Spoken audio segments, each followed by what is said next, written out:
आपने शायद ही कभी देखा होगा किसी को ब्रह्मा जी का पूजा करते हुए, लेकिन हिंदुइज्म के 3 मेन गॉड में से एक ब्रह्मा जी का पूजा क्यों नहीं किया जाता? और क्या आपको पता है अंडा बॉईल करने से उसके अंदर का जो लिक्विड पार्ट होता है वो सॉलिड कैसे बन जाता है? और कोलंबस को खुद ही नहीं पता था कि उन्होंने अमेरिका डिस्कवर किया है। इन्हीं सब के बारे में जानेंगे आज के इस वीडियो में। So let's begin. दोस्तों, आप लोगों ने देखा होगा कि ज़्यादातर चीज़ों को बॉईल करने से वो सॉफ्ट बन जाता है, लेकिन एग को बॉईल करने से वो हार्ड बन जाता है। ऐसा क्यों? असल में एग में बहुत सारे प्रोटीन्स होते हैं और ये प्रोटीन्स आपस में जुड़े हुए नहीं होते, ये अलग अलग होता है। लेकिन जब आप एग को बॉईल करते हो तब हीट की वजह से ये प्रोटीन्स अनफोल्ड हो जाता है और एक दूसरे के साथ मिलकर सॉलिड बन जाता है। और इसी तरह से बॉईल करने से एग के अंदर का लिक्विड सॉलिड में बदल जाता है। और अगर सफिशिएंट अमाउंट में हीट प्रोवाइड नहीं किया गया तो एग के अंदर का सारा प्रोटीन अनफोल्ड नहीं हो पाता है। तब एग के अंदर का हिस्सा आधा सॉलिड और आधा लिक्विड रहता है। बहुत लोगों को ऐसे हाफ बॉइल्ड एग खाना भी बहुत पसंद है और बहुत लोग तो एग को कच्चा ही खा जाते हैं। लेकिन क्या ऐसा हाफ बॉइल्ड या फिर कच्चा अंडा खाना फ़ायदेमंद है? अगर प्रोटीन या फिर फैट्स जैसे न्यूट्रिशन वैल्यू की बात करें तो कच्चा अंडा, हाफ बॉइल्ड एग या फिर अच्छे से बॉईल किया हुआ एग में कोई भी ज़्यादा डिफरेंस नहीं होता। लेकिन कच्चा अंडा या फिर हाफ बॉइल्ड एग के डाइजेशन में ज़्यादा वक्त लगता है और इसीलिए हमारा बॉडी इनसे ज़्यादा न्यूट्रिशन एब्जॉर्ब नहीं कर पाते हैं। और इसीलिए अच्छे से बॉईल किया हुआ एग खाने से हमारे शरीर को ज़्यादा न्यूट्रिशन मिलता है। इसके अलावा कच्चा अंडा या फिर हाफ बॉइल्ड एग में साल्मोनेला नाम के एक बैक्टीरिया का प्रेजेंट होने का चांस ज़्यादा होता है। इसकी वजह से लोगों को डायरिया जैसे डिजीज़ हो सकता है। दोस्तों, क्या आप कोई ऐसा सेंटेंस बता सकते हो जिसमें इंग्लिश अल्फ़ाबेट का ए से लेकर जेड तक सभी लेटर्स हो? A quick brown fox jumps over the lazy dog. ये एक ऐसा सेंटेंस है जिसमें इंग्लिश अल्फ़ाबेट का ए से लेकर जेड तक सभी लेटर्स प्रेजेंट हैं। दोस्तों, हम सभी जानते हैं कि क्रिस्टोफर कोलंबस ने अमेरिका डिस्कवर किया, लेकिन क्या आपको पता है कोलंबस खुद ही नहीं जानते थे कि उन्होंने अमेरिका डिस्कवर किया। मुझे नहीं पता है, मुझसे मत पूछो ना। असल में कोलंबस निकले थे एशिया के खोज में, लेकिन गलती से पहुंच गए अमेरिका और वो अमेरिका को ही एशिया समझ बैठे। और क्रिस्टोफर कोलंबस को जीते जी ये कभी पता नहीं लगा कि वो एशिया नहीं अमेरिका है। और आपने कहीं ना कहीं पढ़ा होगा या फिर सुना होगा कि नेटिव अमेरिकन्स को इंडियंस कहा जाता है, लेकिन ऐसा क्यों?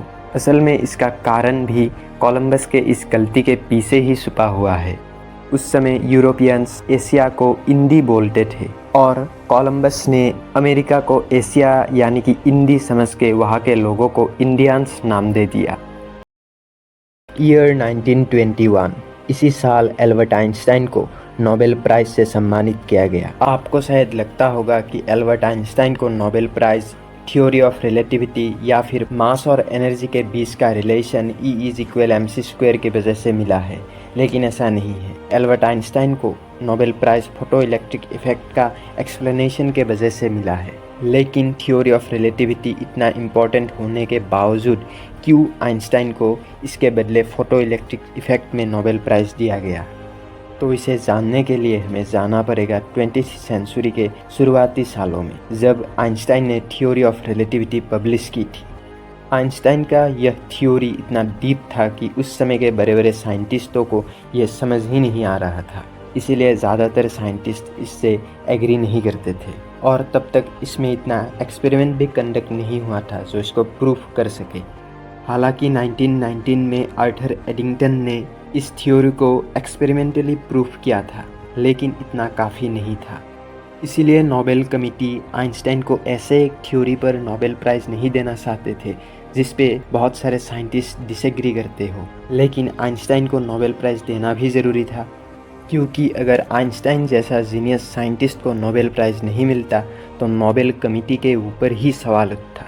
इसीलिए फाइनली 1921 में आइंस्टाइन को फोटो इलेक्ट्रिक इफेक्ट के लिए नोबेल प्राइज़ दिया गया। और फोटो इलेक्ट्रिक इफ़ेक्ट भी कोई कम बड़ी खोज नहीं थी, क्योंकि ये लाइट के नेचर को यानी कि लाइट पार्टिकल है या वेव ये समझने में मदद करता है। ब्रह्मा विष्णु महेश्वर इन त्रिदेवों में से अन्यतम ब्रह्मा जी को सृष्टि के रचयिता कहा जाता है। लेकिन क्या आपने कभी सोचा है कि ब्रह्मा जी का पूजा क्यों नहीं किया जाता? पूरे भारत में ब्रह्मा जी का सिर्फ कुछ गिने चुने मंदिर ही है। उनमें से राजस्थान के पुष्कर में स्थित मंदिर सबसे विख्यात है। ब्रह्मा जी का पूजा क्यों नहीं किया जाता, इससे जुड़ी बहुत सारी कहानियाँ प्रचलित है। एक कहानी के मुताबिक ब्रह्मा जी ने सबके कल्याण के लिए पुष्कर में एक यज्ञ करने का सोचा और यज्ञ के लिए ब्रह्मा जी वहाँ पे समय में उपस्थित हो गए।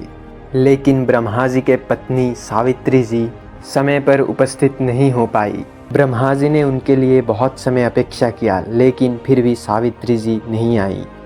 लेकिन यज्ञ संपन्न होने के लिए ब्रह्मा जी के पत्नी का वहाँ पर उपस्थित होना बहुत ज़रूरी था।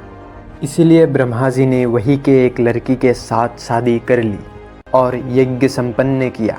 लेकिन जब इस बात का पता सावित्री जी को चला, उन्होंने ब्रह्मा जी को श्राप दिया कि अब से कोई भी ब्रह्मा जी का पूजा नहीं करेगा। बाद में सावित्री जी को उनके गलती का एहसास हुआ, लेकिन एक बार दिया हुआ श्राप वापस नहीं लिया जा सकता। इसीलिए ब्रह्मा जी का पूजा नहीं होगा, इस श्राप को बदलकर सिर्फ पुष्कर में ही ब्रह्मा जी का पूजा होगा, ऐसा कर दिया गया। और इसीलिए ब्रह्मा जी का पूजा भारत में बहुत कम होती है। अगर आपको ये वीडियो अच्छा लगा तो वीडियो को लाइक करें और चैनल को सब्सक्राइब करें।